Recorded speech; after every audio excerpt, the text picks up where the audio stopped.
Bueno, buenas tardes a todos y a todas. Para mí es un enorme placer acompañar a la Universidad Popular, a Barrios de Pie, a cada uno, a cada una de ustedes en distintos puntos del país. Me parece que quizás son momentos que uno invertiría. Yo le decía a Joaquín, con quien conversé, y agradezco la invitación a Joaquín, a Walter, a Lucía, a Cristian, bueno, a todos y cada uno y cada una, que uno invertiría los términos y yo los escucharía y las escucharía desde Tierra del Fuego, de Santiago del Estero, de cada uno de los barrios donde ustedes están trabajando y militando, cuáles son las experiencias que están teniendo hoy, y a partir de ahí iniciar nuestra conversación. Yo no quiero hablar como especialista, sino como colega, como compañera, como profesora, como maestra, y al mismo tiempo yo hoy estoy ocupando una función pública, estoy como directora de educación inicial en la provincia de Buenos Aires. Bueno, les decía que me inicié como maestra primaria y como maestra de niños pequeños en zonas rurales, y bueno, tengo el privilegio de conocer bastante el tema educativo en nuestro país y en otros países de América Latina. Justo en todos estos días estuvimos con mucho intercambio. El viernes conversaré con maestros colombianos en algún momento del día, y maestras colombianas, porque este tiempo de pandemia, este tiempo de suspensión de los formatos escolares o de los dispositivos escolares, no de la educación, por supuesto, y entendiendo la educación también más allá de la propia escuela en el formato que la conocemos siempre. Me voy a referir a algo en relación a lo que entendemos por escuela. Desnudó situaciones que ya nosotros conocemos, vivimos y por las cuales hemos luchado y seguiremos luchando, que es la cuestión de la desigualdad que atraviesa nuestra región y que hace que nuestra región sea la región más desigual del mundo, y que en este momento, salvo nuestro país y algunas experiencias, y podemos pensar también en México, hoy tenemos una situación muy compleja en América Latina. Ustedes seguirán, tanto como yo, la situación de Brasil y los efectos del gobierno de Bolsonaro y del surgimiento de grupos neofascistas. Me decía una colega y una profesora en el día de anteayer, una profesora muy referente del movimiento antirracista en Brasil, que estaba dando una clase, un encuentro como este, sobre el racismo negro en su país, y tuvo una intervención de un grupo fascista en el Zoom, en el medio de su exposición. Y entonces las situaciones que se están viviendo en Chile también dan cuenta que como miremos, como reconozcamos, defendamos las políticas públicas y todo lo conquistado en nuestro país, tiene mucha relación con la situación en América Latina. A mí me pidieron nombrar y pensar la cuestión de las desigualdades educativas, cómo se profundizan en este contexto de la pandemia, y yo también creo que cuando uno nombra las desigualdades hay que también nombrar la cuestión de la igualdad. No se puede hablar de la desigualdad sin nombrar la igualdad, porque el problema principal que tenemos que resolver es la cuestión de la igualdad. Si no podemos nombrar solo uno de los términos, porque si seguimos exclusivamente como educadores y educadoras describiendo la desigualdad, nos falta lo que, bueno, recién Walter marcó, y podemos abrirlo en el tema educativo, que es la disputa por la igualdad. Y después yo lo voy a profundizar un poco y después lo conversaremos, que es más desde el campo de la filosofía política, como la igualdad en términos de educación es necesario pensarlo en operaciones pedagógicas que la verifiquen, que no solo sea nombrarla en términos como yo la estoy nombrando, sino que hay que traducirla, desagregarla, concretarla en operaciones pedagógicas, educativas, que verifiquen esa igualdad. ¿Sí? Entonces, efectivamente, la situación que estamos atravesando es de carácter inédito. ¿Por qué lo digo? Porque, por ejemplo, en mi caso, yo tengo casi 45 años dedicados a la educación y he atravesado, soy maestra, soy educadora, he trabajado en todos los niveles educativos y en distintas circunstancias, y he estado cesante, soy militante de mi sindicato desde sus inicios y también en épocas de dictadura, he sido delegada en épocas de dictadura, y hemos atravesado muchísimas circunstancias con mayor o menor complejidad, pero nunca atravesamos la circunstancia de todo un sistema educativo público con las escuelas cerradas, y tampoco la situación de los espacios educativos, todos los demás espacios educativos que no estén funcionando como habitualmente funcionan. Es decir, que es inédito, e inédito en el mundo, que más de 180 países estén, si bien hay países que están retomando, Uruguay está retomando en 10 días las clases, Israel retomó y está volviendo para atrás, y hay otras experiencias. Colombia piensa retomar en agosto, y hay otros países que han retomado con mayor o menor dificultad. Es inédito en el mundo que más de 180 países hayan tenido en un momento de manera sincrónica casi 1.800 millones de estudiantes sin clases, tal cual las conocemos de modo más clásico. Entonces, lo que quiero decir que efectivamente esta escena desnudó algo preexistente a la pandemia y quizás profundizó, de acuerdo a cada país, a cada situación, y en nuestro país también eso tuvo diferencias y tiene diferencias, profundizó condiciones, puntos de partida desiguales, preexistentes. Y eso, en una de las cuestiones que se expresa son en los diferentes accesos, por ejemplo, a la cuestión de la conectividad. Pero al mismo tiempo, en el caso argentino, hay un enorme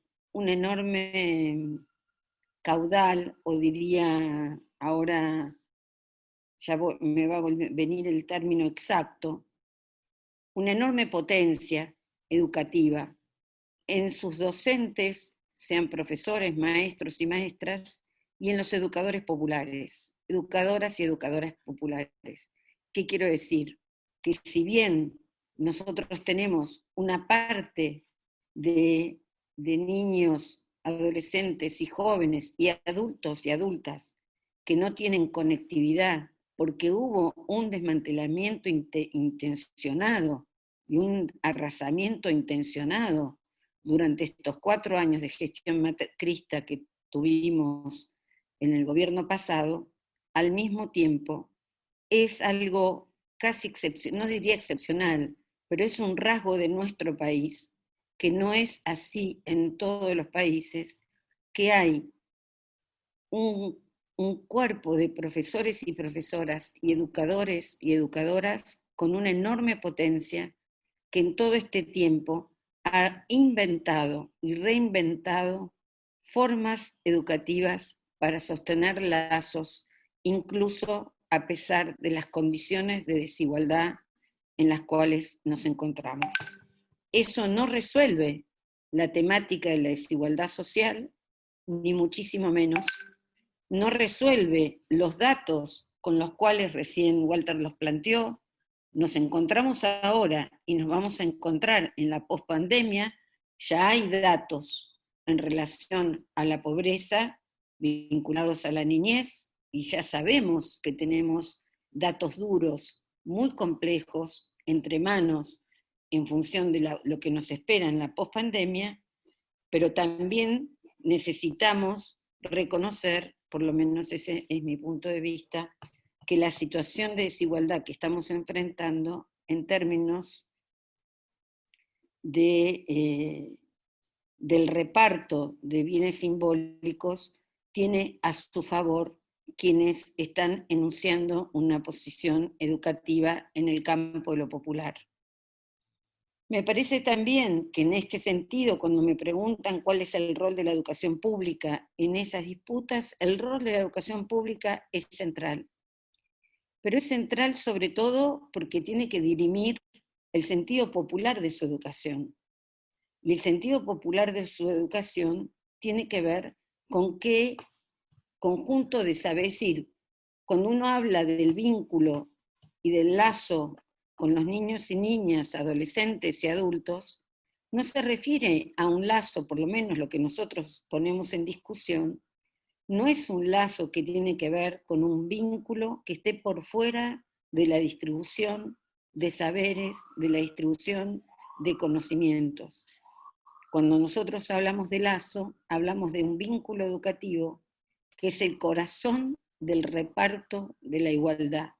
Un vínculo educativo que requiere, como planteaba Freire, por lo menos de un educador, de una educadora, de un educando y una educanda, pero también requiere de la cultura, las culturas, del reparto de los bienes simbólicos, de una tríada que si no tenemos esa tríada, no tenemos acto educativo.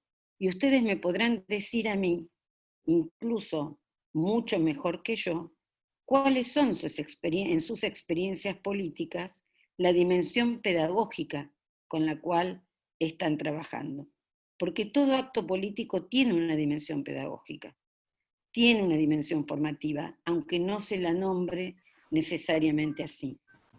Y justamente ubicar, que es lo que hizo el gobierno pasado, a la política como una mala palabra, y tratar de presentar toda la política de los CEOs como despojada de política, es decir, presentarla como una antipolítica, tuvo un elemento formativo que fue intentar modelar ciudadanías de baja intensidad que han hecho que incluso hoy haya quienes aplaudan a favor de Vicentín en vez de poder defender la expropiación de lo que es una empresa que nos ha devastado y de que es una ignominia en relación al proceso en términos de lo que sucede con esta empresa y de lo que puede significar en términos alimentarios para nuestro pueblo. Lo que quiero decir con esto es que el papel de la educación en la disputa por un proyecto de país es central. No hay proyecto independiente de un país que pueda construir un desarrollo que garantice el bienestar de las grandes mayorías si no hay un proyecto educativo emancipador. Y ese proyecto educativo emancipador tiene que poder reconocer dónde está anclado en términos de discurso el proyecto biopolítico que sujeta a las nuevas generaciones. Y sobre todo a las nuevas generaciones de los sectores populares. Si es a través del consumo, si es a través de la modelización de íconos de consumo planetarios que incluso generan hasta la mercantilización de los propios deseos. Quizás parece que hablo chino, pero hoy el consumo llega antes que la ciudadanía. Hay formatos específicos para formar a la primera infancia como consumidores y consumidoras antes que ciudadanos y ciudadanas. No importa el sector social al que pertenezcan, porque el mercado, que tiene muchas marcas de distinto tipo para distintos productos, lo que le interesa es constituir una relación mercantil con aquel que llega al mundo. Y esa relación mercantilizada intenta reemplazar la relación de derecho de ese niño y niña que llega al mundo como sujeto de derecho que tiene en un país determinado. Lo que quiero decir que la tarea educativa comienza desde la cuna y necesitamos poner más en agenda. Yo leía aquí, ahí Lucía lo mandó, leía en relación a la Universidad Popular, agregaría a la agenda de la Universidad Popular con más énfasis la cuestión de la infancia. Pondría en agenda de formación la cuestión de la infancia en relación a la igualdad. Porque lo que nosotros estamos registrando es que es allí, en los primeros años, donde ustedes saben que cuando hablamos de infancia hablamos de la posibilidad de la continuidad o la discontinuidad de la humanidad. Que no existan políticas de infancia no tiene que ver porque a un gobierno le gusten más o menos los niños. Los niños son enigmáticos, es decir, que en los niños se puede conjugar la posibilidad a futuro de un nuevo orden que altere el orden instituido. Entonces, la posibilidad de formar y educar a los niños está muy ligada a la condición emancipatoria de la humanidad. Educar a los niños desde pequeños en las preguntas, en un pensamiento libertario y en una educación emancipatoria es una condición que no apuestan los gobiernos que saben que reproducen la concentración de la riqueza. Yo anoté que Walter dijo que uno de los temas del movimiento social es discutir las miradas y los sentidos y la asignación de los recursos. La asignación de los recursos se vincula a la concentración de la riqueza y al reparto, a la distribución y a la construcción de un modelo socioeconómico que reconozca y reparta y distribuya de otra manera. Y allí, la tarea de la educación pública, en el sentido profundo de lo público, no de lo público como gestión estatal, sino de lo público como la policy de lo común, está estrechamente ligada con los movimientos sociales. Los movimientos sociales, y eso yo no tengo por qué decirlo, porque ustedes son los hacedores de los movimientos sociales, han tenido en la Argentina y tienen un papel relevante. Yo recuerdo en los jardines de infantes cuando los niños de 4 años empezaron a jugar a ser piqueteros y le cortaban en los pasillos a las maestras, hacían juegos porque salían con sus familias a cortar las rutas en la década del 80. Podemos pensar también, y eso yo lo recogí de la propia investigación, cómo distintos movimientos participaron en la toma y organización de tierras para justamente organizar barrios dignos, barrios donde se contempla desde las situaciones de violencia de género a todos los aspectos que tiene que ver el proyecto de un desarrollo, como se plantea aquí, que piense el barrio desde una pedagogía en movimiento. Ante una situación donde la desigualdad, hoy hubo unas, bueno, nada, hoy por la mañana yo tenía noticias de situaciones muy agravadas en algunos barrios en la ciudad y algunos barrios también en la provincia de Buenos Aires. Ante las situaciones más traumáticas que tiene por efecto la pobreza y la desigualdad, la presencia de un movimiento social trama, articula, construye, genera lo que en términos de un psicoanalista llamado Fernando Ulloa nombró como un tejido de sostén que organiza la solidaridad, que organiza las reivindicaciones, pero que también permite inscribir el cuidado. Y agrego el cuidado y la educación. El cuidado y la educación muchas veces se lo intentó separar, como que el cuidado era algo del orden de lo peyorativo, que pertenecía más a lo doméstico y a las mujeres de sectores populares. Hoy, que como discurso de la política pública, el cuidado de sí y de los otros y de las otras, de ese cuidado dependemos para que en nuestro país no tengamos miles de muertos, de ese cuidado hablamos cuando pensamos el binomio.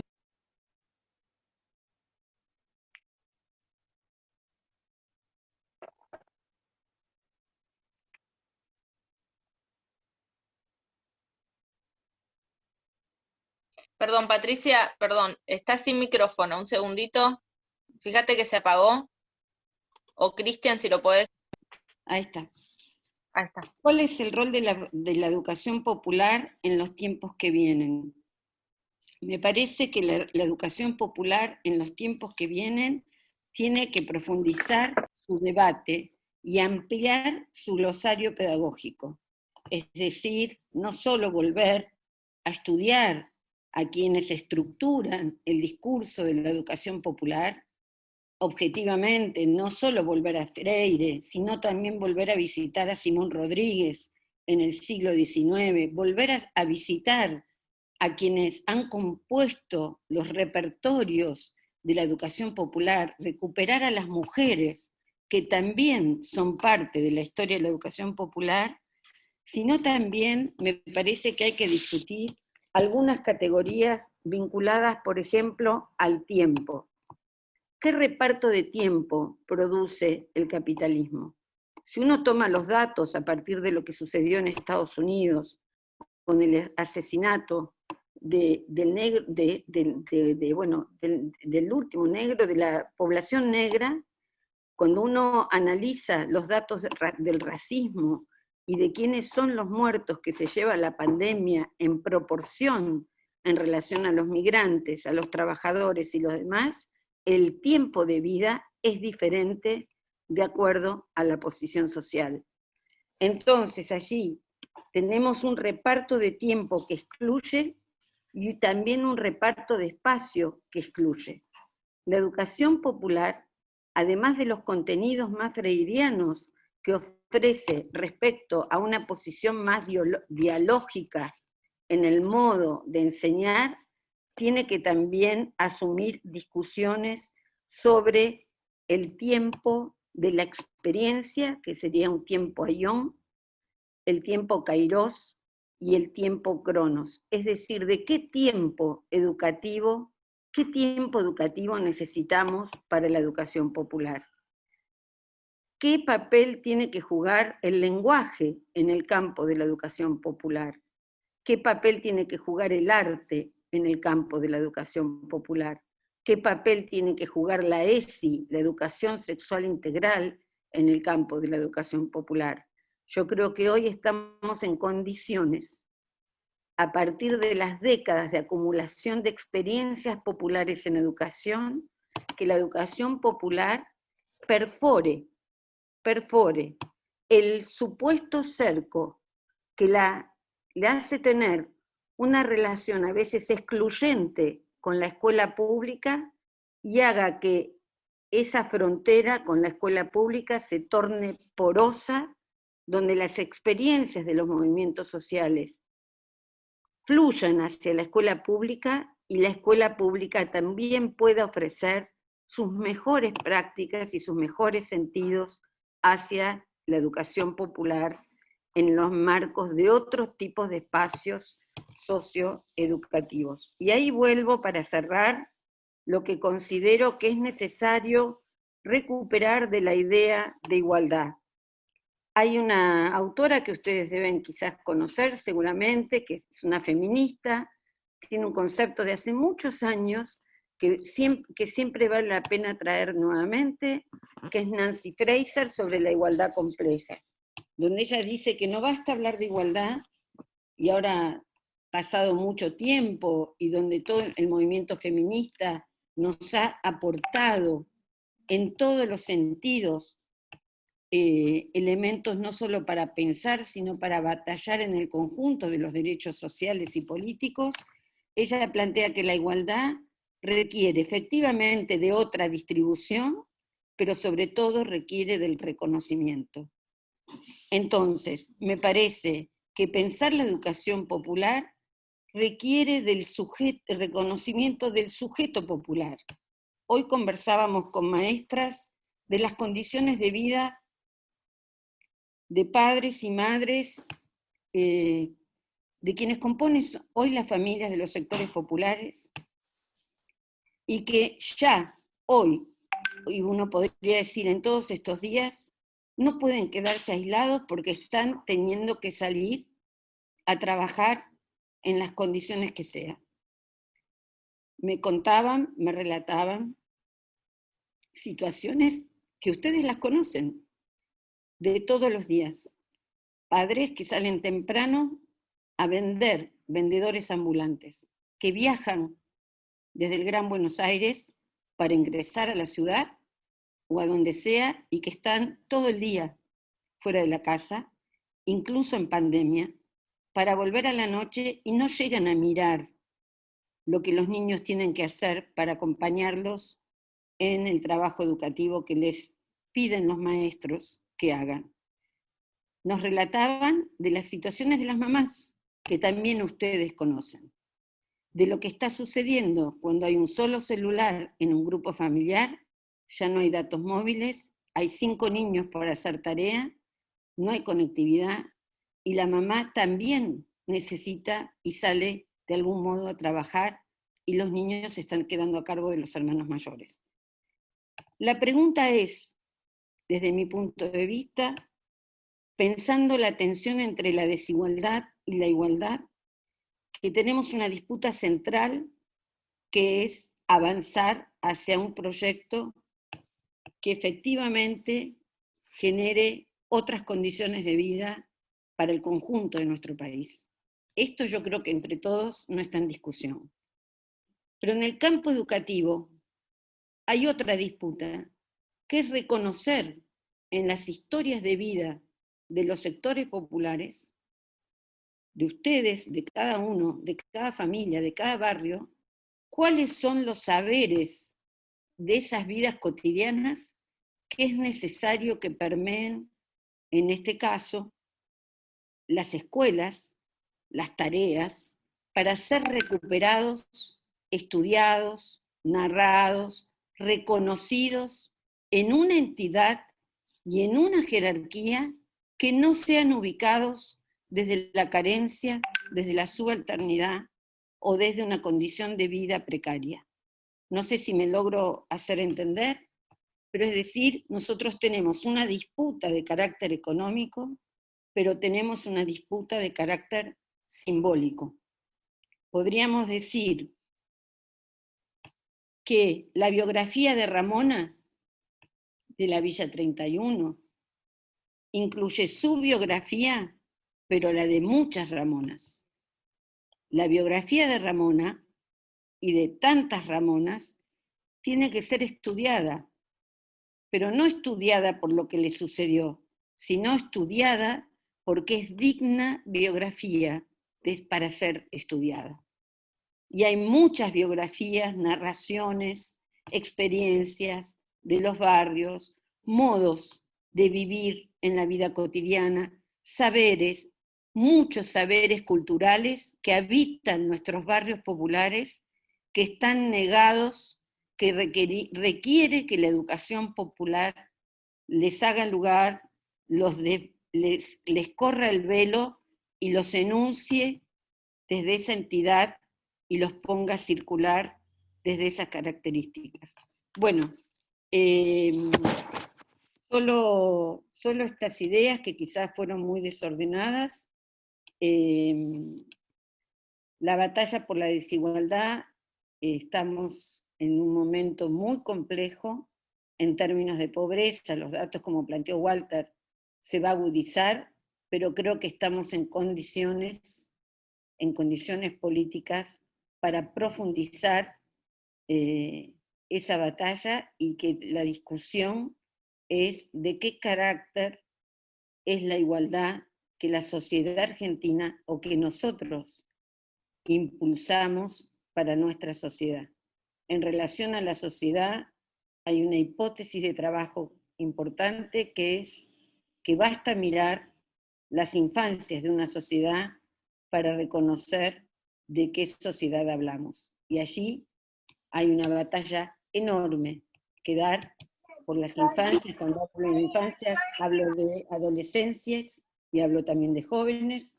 Hay una batalla, una disputa enorme que dar por el acceso a la educación en todo el país, en todos los puntos, en pie de igualdad para todos los niños, adolescentes y jóvenes de nuestro país.